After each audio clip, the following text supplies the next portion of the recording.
ഞങ്ങളുടെ യാത്രയുടെ മൂന്നാം ദിവസം ബീച്ചുകളുടെ നാടായ ഗോവയിലെത്തി. ഗോവയിലെ ഏറ്റവും സുന്ദരമായ ബീച്ച് ഏതാണെന്ന് ചോദിച്ചാൽ പെട്ടെന്ന് ഒരു ഉത്തരം നൽകാൻ ആർക്കും കഴിയില്ല.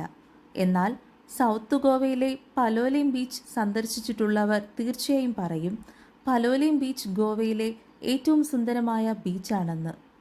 മനോഹരമായ തെങ്ങിൻ തോപ്പുകളോട് ചേർന്ന് കിടക്കുന്ന ഈ ബീച്ച് മൈലുകളോളം അർദ്ധവൃത്താകൃതിയിൽ പടർന്നു കിടക്കുകയാണ്.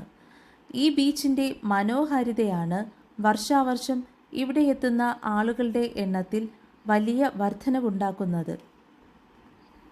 റിലാക്സേഷൻ ആഗ്രഹിക്കുന്നവർക്കും സാഹസികത ആഗ്രഹിക്കുന്നവർക്കും പറ്റിയ ബീച്ചാണിത്. ഇവിടെ നിന്ന് ബോട്ടിൽ കയറി ഡോൾഫിനുകളെ കാണാൻ പോകാം. കൂടാതെ ബട്ടർഫ്ലൈ ബീച്ചിലേക്കും പോകാം. വേലിയിറക്ക സമയത്ത് ഇവിടെ നിന്ന് ബട്ടർഫ്ലൈ ബീച്ചിലേക്ക് നടന്നു പോകാൻ കഴിയും. വേലിയേറ്റ സമയത്ത് ഒരു ദ്വീപായി ബട്ടർഫ്ലൈ ബീച്ച് മാറും. ബീച്ചുകളുടെ പേരിൽ ഗോവ പോലെ ഇത്രയും പ്രശസ്തമായ ഒരു സ്ഥലം ഇന്ത്യയിൽ ഉണ്ടാകില്ല. ഗോവയിലെ ബീച്ചുകളിലെല്ലാം സഞ്ചാരികൾ എത്താറുണ്ട്. എന്നിട്ടും അവയിൽ ഒരു ബീച്ചിനെ ഇപ്പോഴും രഹസ്യ ബീച്ച് എന്നാണ് വിളിക്കുന്നത്. അതാണ് ബട്ടർഫ്ലൈ ബീച്ച്. ബട്ടർഫ്ലൈ ബീച്ചിലേക്ക് എത്തിച്ചേരാൻ റോഡുകളൊന്നും ഇല്ലാത്തതിനാൽ പലോലിം ബീച്ചിൽ നിന്ന് ബോട്ട് മാർഗം ഇവിടേക്ക് യാത്ര ചെയ്യണം.